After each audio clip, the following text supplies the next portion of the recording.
How to enable check-ins on Facebook page. Hello everyone, welcome to this channel. I'm here to help you out today. So without any delay, let's get started. So first of all, launch the Facebook application on your device and make sure that you have switched into your Facebook page. Now tap on the hamburger icon at the top right corner and select on your profile page name. Now scroll down and tap on the About section over here.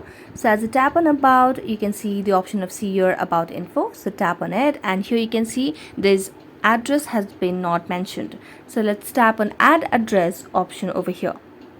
So when you tap on Add Address, then people will be able to add your location as a check-in. So let's tap on Add Street and here you can enter your street. You can just select the name of your street. I'm gonna just add Pittsburgh and then I'm gonna go back and then tap on save. So as I save it, you can just go back and add the city, add the zip code and so on, and you can also click to add on the map location at the bottom and then save it. And after that you'll be able to enable check-ins on Facebook page. So that's it. See you next time.